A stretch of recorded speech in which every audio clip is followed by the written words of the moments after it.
Good morning, this is your 28storms.com cyclone update for Tuesday the 6th of December. All of the primary tropical weather action continues to be in the southern Indian Ocean, where we are still dealing with Tropical Cyclone 1S, and also the tropical disturbance that we somewhat wrote off yesterday has actually shown some signs of organization, and in fact a tropical cyclone formation alert has just recently been issued by the U.S. Joint Typhoon Warning Center, and so therefore they do believe that this system will develop into a tropical cyclone within 24 hours. And here's a look at that system. It has obviously become much more organized compared to just yesterday. And there's the latest track forecast for Tropical Cyclone 1S. And I know that this forecast may look somewhat menacing with the idea of this storm continuing to intensify at least over the next 24 to 48 hours as it heads in the general direction of Western Australia. But at the very end, the JTWC is expecting the storm to begin weakening, and as these forecasts continue to be updated, I do believe that they will start showing more of a turn toward the south and away from Australia.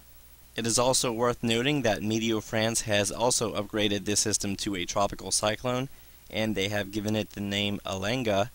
and excuse me if I am mispronouncing that name, but the forecast track from Meteo France looks to be fairly accurate,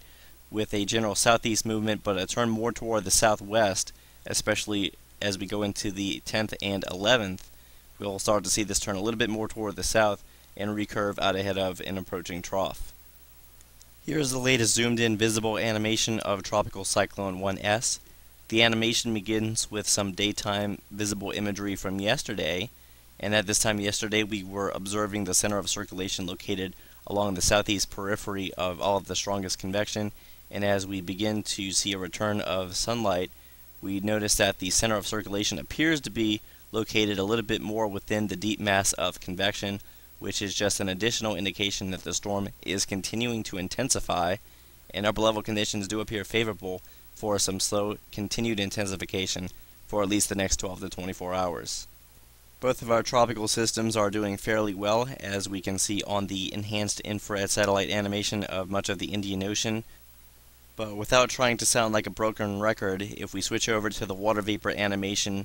we will already begin to notice that the mid to upper level troughing over much of the southern Indian Ocean is beginning to lift a little bit more toward the north, and all of the forecast dynamical model guidance continues to show these troughs lifting closer toward the equator, which is going to quickly remove the upper level conditions that are supporting development over the short term, and Tropical Cyclone 1S will begin to get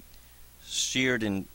recurved more toward the southeast out in advance of that trough, and there's really not going to be anything left if it were to make it to Western Australia. And as it stands right now, it looks fairly likely that the low pressure center itself is going to remain well off the coast. If we go ahead and take a look at the latest 12Z run of the ECMWF model, we can start off by looking at the two tropical systems in the southern Indian Ocean. And despite that tropical cyclone formation alert being issued for the low closest to Madagascar, the European model was not that aggressive with any additional development in the future.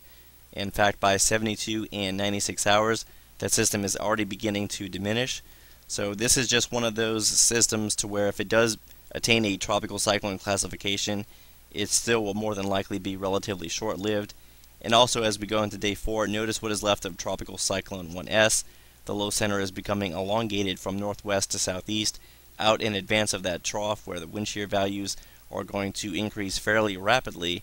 and all we can really anticipate along the western coast of Australia is perhaps some additional cloud cover, some passing showers, but nothing overly significant, and some increasing wave heights offshore, but that's about it. Luckily, we have some fairly good model agreement between the ECMWF and GFS this morning. Now, this is the latest 18Z run of the GFS, and both of our tropical systems will intensify briefly within the next 24 to 36 hours, but much like we saw with the previous model, beyond day 3 and day 4, both of our systems fall apart rather quickly,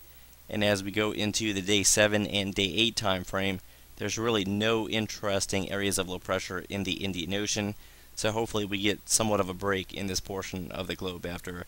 both of these tropical cyclones begin to diminish. And finally, the active phase of the Madden-Julian Oscillation may be passing over the South Pacific at this time, but the latest forecast from the GFS continues to indicate that much of the South Pacific and Coral Sea will remain quiet for at least the next 7 to 8 days.